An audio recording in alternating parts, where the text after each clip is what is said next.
आता एक महत्त्वाची बातमी बघूयात। महाविकास आघाडीचं शिष्टमंडळ राज्यपालांच्या भेटीसाठी राजभवनावरती पोहोचलंय।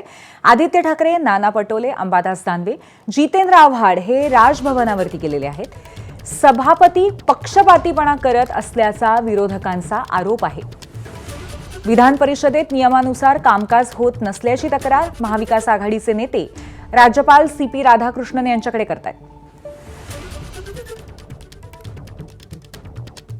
आपल्यासोबत आपले प्रतिनिधी ईशांत देशमुख आहेत, आपण त्यांच्याशी अधिक संवाद साधूयात। ईशांत, आज प्रामुख्याने दोन मुद्द्यांवरती हे शिष्टमंडळ भेटणार असल्याचं कळलं होतं। एक म्हणजे नागपूरमध्ये झालेला हिंसाचार आणि त्याचबरोबर विधानसभेमध्ये योग्य पद्धतीने कामकाज चालत नाही, तर या संदर्भामध्ये कशा पद्धतीने त्यांनी आपले मुद्दे मागण्या मांडलेल्या आहेत, चर्चा नक्की कशा पद्धतीने होते राज्यपालांसोबत? चालू आहे आणि यामध्ये सभापती काही पक्षपात करत आहेत, आम्हाला बोलण्याची योग्य संधी देत नाहीये, आम्ही ज्या मागण्या करतोय त्याला देखील ते प्रतिसाद देत नाहीत। या संदर्भात ते आता राजभवनावरती राज्यपालांची भेट गेला आहे आणि प्रामुख्याने जो मुद्दा मांडणार आहे तो म्हणजे नागपूरमध्ये जो हिंसाचार झाला त्या संदर्भात देखील ते राज्यपालांकडे त्यांची भूमिका मांडणार आहे।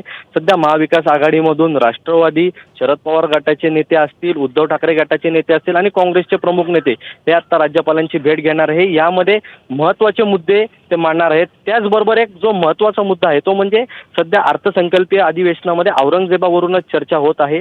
जे महत्त्वाचे मुद्दे आहेत महाराष्ट्राच्या दृष्टिकोनाने, जसे की कृषी क्षेत्र असेल, वैद्यकीय क्षेत्र असेल, रोजगार असेल, या संदर्भात कुठेही चर्चा होत नाही। त्याचबरोबर ज्या मंत्र्यांची खाती आहेत त्या खात्या संदर्भात देखील कोणाला किती निधी मिळालाय यावर देखील काही चर्चा होत नाही। असे प्रमुख मुद्दे सर्व घेऊन राज्यपालांकडे भेट घेणार आहेत आणि त्याचबरोबर सभापती आम्हाला बरोबर सहकार्य करत नाही हा देखील एक महत्त्वाचा मुद्दा आहे। पूर्वी धन्यवाद ईशान, आपण दिलेल्या माहितीबद्दल।